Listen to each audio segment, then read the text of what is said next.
Welcome back to Bold Moves. If you are here with us today, you are here for episode 4. Are you surprised that people come back and join us, Kristen? There are dozens of people in the Bold Moves community. Dozens and dozens. 4. That's amazing. Episode number 4. Episode 4. We're bringing it. Here we go. We're off to the races. Hey, we're talking about making bold moves right now in our life and specifically in our faith. And today we're talking about what it means to really trust God with everything. We've been taking a look at the life of Abraham. And honestly, this week, the story that we looked at it's a grueling story. It's the test of Abraham where God asks him to sacrifice Isaac. Like Isaac represents the promise. Isaac represents the hope of everything that God has been leading Abraham to his whole life. And I mean, every step that Abraham took along the way, it was a step of faith, and he was putting himself out there. And so when God asked him to sacrifice Isaac, it's like, are you kidding me? Yeah. Like it's honestly, it's awkward. It's tense to read as a pastor when you're preaching that sermon. It's awkward to talk. It's like the word picture of that is horrific. It's like, what? Are you serious? And yet Abraham, who is like the father of faith for a reason, he trusts God so much that he knows this is not the nature of God. He's not going to take away his promise. He's not going to take away my son.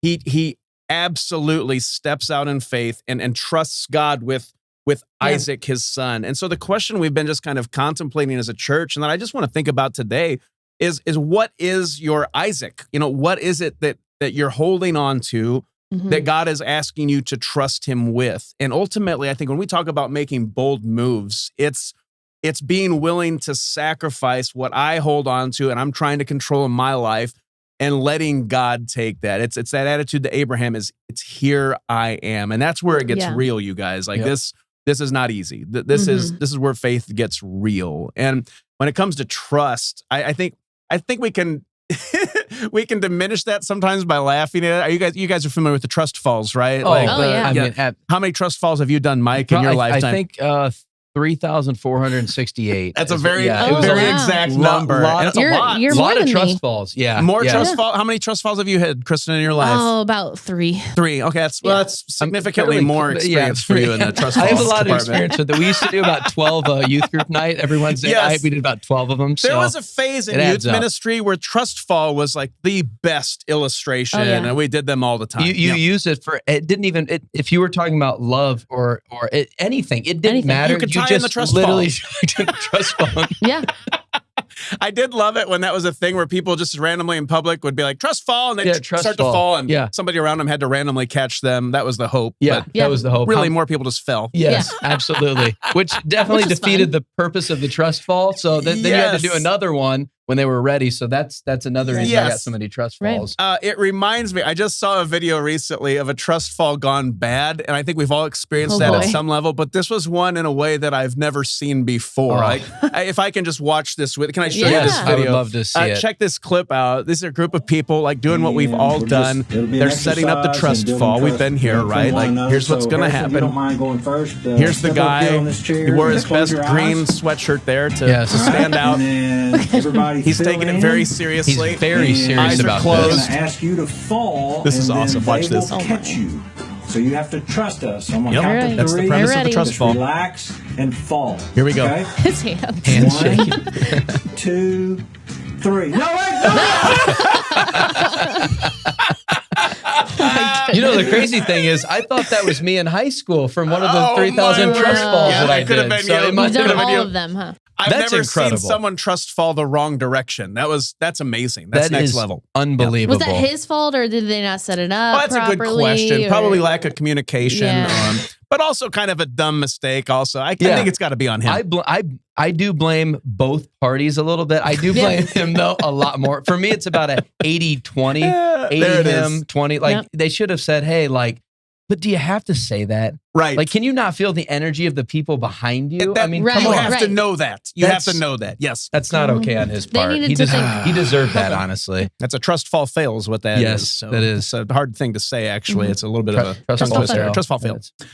Here's the thing. When it comes to trusting God, something that I've really been thinking about a lot recently is the name for God that you see in the Old Testament.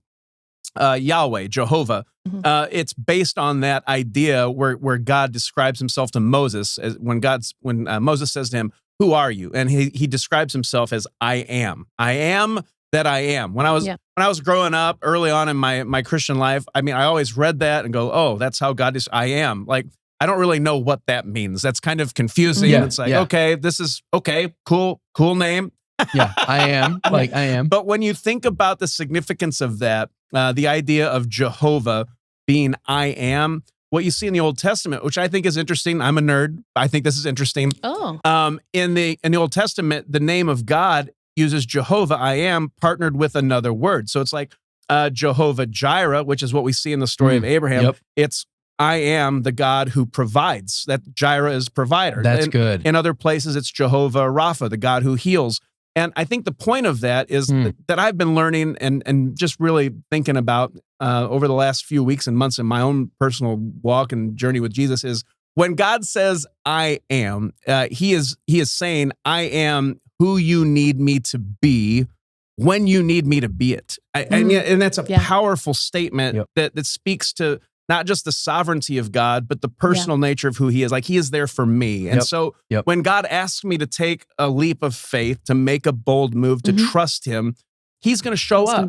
He's going to be there. And I love that. You see that as clear as day in the story of Abraham. And I think we see it time and time again in day-to-day life. We just don't always highlight it like we should. And that's exactly right. What I love to do is highlight stories and specific instances where people step out. They take that bold leap of faith. They make their bold move, and God shows up and is exactly who he needs them to be when he needs them to be it. That's and good. One of the people who has recently made a bold move is one of our very own, Micah Johnson. She's making the move to Nashville. Oh, yeah. It is a bold move. Nashville, Indiana, or Nashville, Tennessee? And I think she thinks it's Nashville, Tennessee. Okay. But we're talking about Nashville, Indiana, obviously. Oh, yeah. So that might come up later. We'll see what happens. We'll have to bring that up and clarify that with her. Hopefully it's a little better communicated than that fall than the earlier. trust fall. Yeah. That's a different situation. I moved to Tennessee. She'll have a long commute, like that would every be. day. Yeah, that's like a 3 or 4 hour drive. Yeah, it has to be. Okay, that's hilarious. Okay, long commute. But she's making a bold move. She's answering the call that God's placed on her life. And so I'd love to take 5 good minutes and talk to Micah about what that looks like in her life, because we've seen God show up. So let's give it up for Micah. 5 good minutes with Micah Johnson. Love it.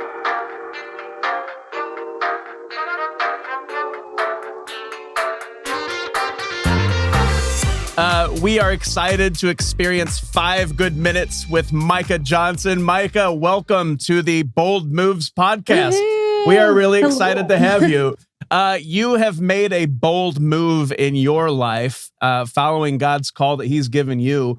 Micah, tell us a little bit about your journey, your story, and how that journey began, because you've got a great story, Micah.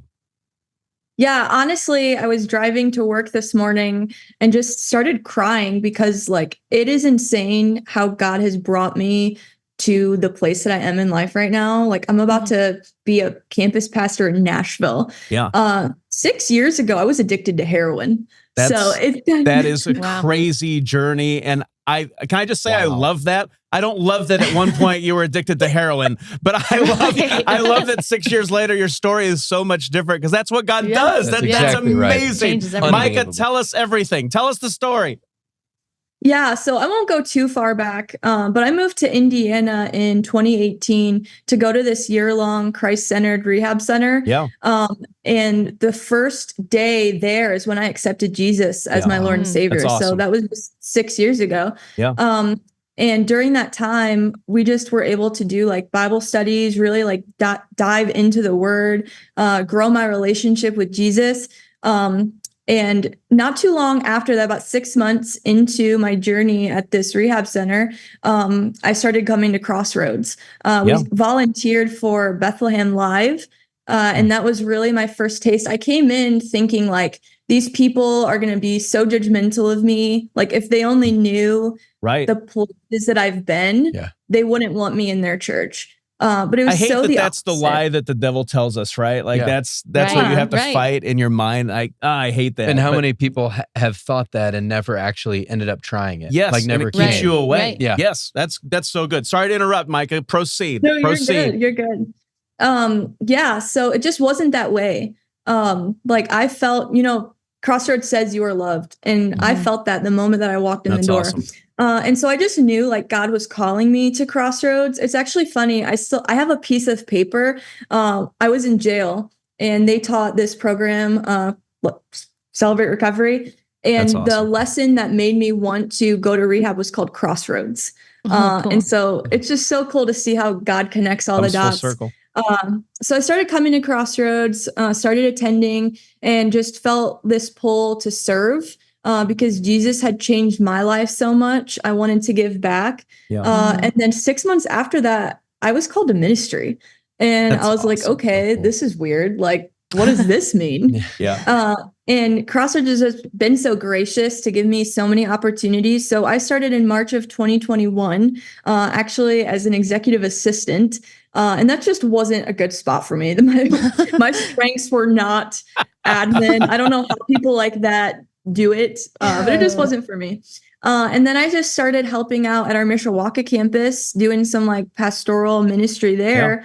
And I remember it was actually my first annual review, which is hilarious. Tim asked me, Micah, where do you see yourself in the next 3 to 5 years? And that's right when we started our partnership with Crossbridge. Yeah. So I was like, well, I want to go and be there. Like, I want to see what they're doing because those are people that have gone through the same type of things that I have. And I want to help. I want to help that. And I didn't really know what that looked like. I don't think if I would have known now what I would be doing, or if I would have known then what I'd be doing now, I would have probably thought you were crazy. So that's what started it all, was just Tim asking me, what's your dream in 3 to 5 years? And now 3 years later, I'm moving to Nashville to be a campus pastor. Unbelievable. That is amazing. It's crazy. I'm intrigued by the story of Abraham. We've been working through this at Crossroads, and his response when God asked him to go, to a place where he would reveal, like, I go to the place I will show you. Abraham's response is always just based on trusting God. And the response is, here I am. I think that's the attitude, that's the posture that we live in that God honors. I mean, I think that has to be really the starting point for making a bold move. I have to be able to trust God. And Micah, I mean, I see that in you. You and Alex are making a bold move and heading down to Nashville. And I love it. Like, we all see the calling on your life. We see the giftings that you have. And we're just excited to see what's going to come of this move. God shows up, and man, like what you said, you would never have believed a couple years ago where it would end up. I love dreaming about what's it going to look like a couple years from now. Like, it's going to be amazing, Micah. I'm just thrilled for you and the journey as it unfolds, because the story is just getting started. So we're proud of you, and we love you guys, and we're wishing you the best. I have one cool detail that might be cool to add. When we went down in November to visit Bill and Tina, and we sat around the table with everyone. Tina was showing Alex and I and Zach around Crossbridge. And I had this moment when I was looking outside of the window to the projects that were literally across the bridge. Yes. And I just had this moment when I started crying because I was like, do you cry a lot? You cried on the car ride in today, Micah, and then you cried then as well. Is this a regular occurrence, or does this happen just when God speaks to you like that in these big moments? How does that look? I don't know if it's excitement or if I'm just terrified. It's probably both. Tears of both. It's both. Yes. Mike cries all the time. I do. I actually literally do cry all the time. Absolutely. Do you really? I do. I like happy or sad? Are you depressed? Well, I mean, is this episode about depression? Mike, are you okay? I'm not okay, but no. I can look at a picture of my sons and literally within 5 seconds I can start crying. Like every time I speak on stage, there's like a little 3.5 second thing where I have to pause and catch myself. Every time? I would say, and I've spoke a lot in my life, and I would say every sermon there's a little moment where I have to take a moment, like, because I got to catch myself a little bit. So for me, it's the movie The Patriot, when Mel Gibson's daughter has never talked to him, and then he goes to leave for war, and she runs after him. You guys ever seen this? She runs after him. She says, Daddy, I'll say anything if you won't leave. And I'm slobbering and crying all over myself. It's brutal. It's brutal. That's the only one. That's the only time you've ever cried is during that part. Ever. Ever. One cry, one time. Yeah. Micah, I'm a crier too. So, I mean, good for you. The thing is I actually don't cry very often. And that's why it's so like those moments. Okay. So it's just me then. Yeah, it's just Mike that's a crier. So these are meaningful moments to you. Lean in on that. So you why did you start crying to them? Honestly, why did you start crying in that moment? Because that's a powerful moment. Why? What was going on? Yeah, so it was like the moment when my dreams and what I felt like I wanted to do in my life and God's call and his will collided. Oh, that's pretty fantastic. Cool. Yes. Yeah. Because like when I sat with you, Tim, and you said, what's your dream in 3 to 5 years? That was my dream. But then I realized 2 years later, like, no, this isn't just my dream. This is God's dream. Yeah, that's good. And so just had that moment where I was envisioning all of the lives that we will be able to bring to Jesus. Yes. It was just a powerful moment. Yeah. Just knowing like, now this is what God wants us to do right now. Yes. And it's all possible when we're willing to step out in faith, to trust him and make the bold move. That's why the bold move matters. We're trusting God and he shows up. It changes everything. I love it. No, it sure does. And like, honestly, I just have to brag on my husband a little bit. Let's do it. I'm making a bold move, but like I have a job, right. You know, like I have people supporting me. Yep. We know Bill and Tina. My husband doesn't know anyone. I mean, he's been introduced to them. Yeah. But like he's leaving his friends, he's leaving his family. He doesn't have a job yet there. We're working on that. But like he has given up everything and just trusting in God's call for us as a family. That's good. And I think that's truly a bold move. Yeah, it is. And God's going to honor that. I can't wait to see how God shows up. I think we're going to have an even better story to tell. It's going to be fantastic. Micah, we're proud of you. Keep at it. And we're anxious to see how this unfolds and excited for the launch. September 8th is the launch Sunday, and it's going to be amazing. Awesome. I didn't know the date was set. Oh, yeah, September 8th. Kickoff Sunday. We're making it happen. It's going to be awesome. I love it. Micah, keep at it. We're proud of you, and thanks for joining, all right? It's great to have you. Yeah. See you guys.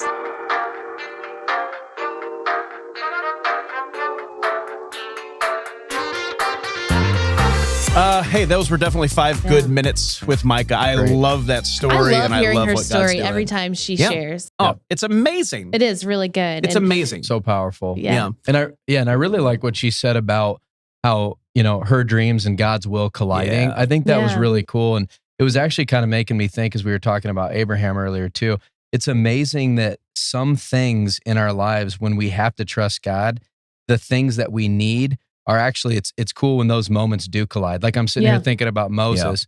The thing that he didn't have was confidence.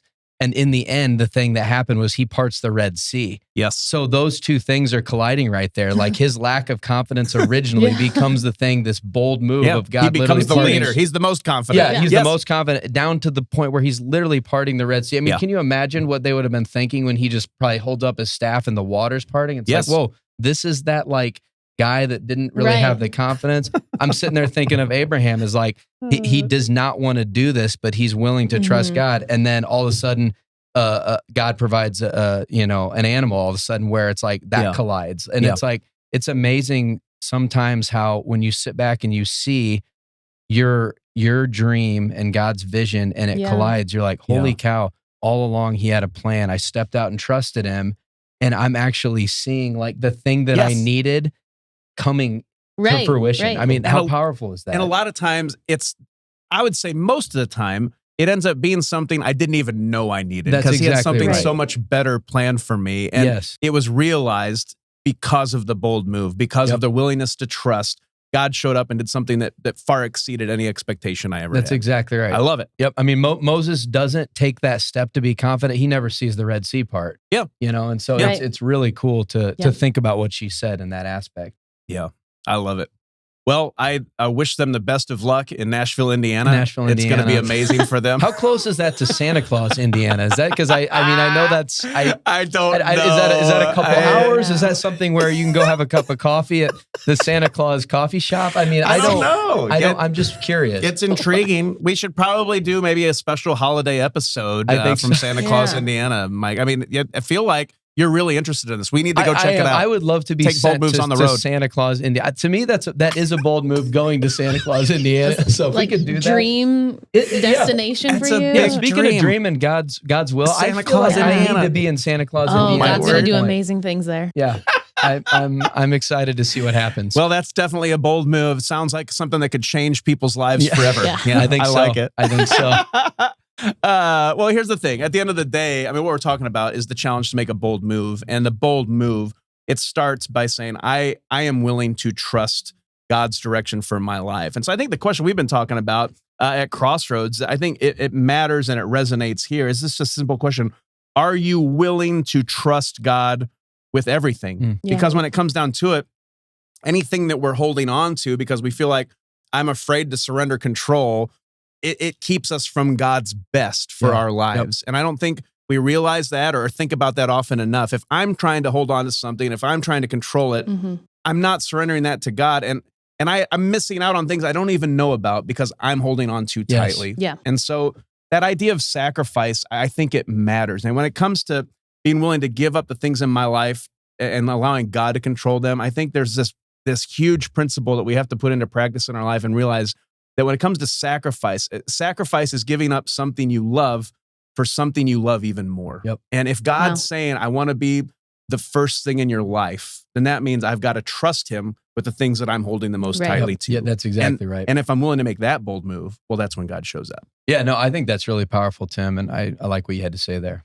Well, that just speaks to your high level of intellect Yes. and to the wisdom that you possess. I appreciate Yep. Well, I really appreciate that. I now have confidence like Moses. I feel like I could part the Red Sea after that. So thank you. I really do appreciate that. That was fun. Thank you for playing along. Absolutely.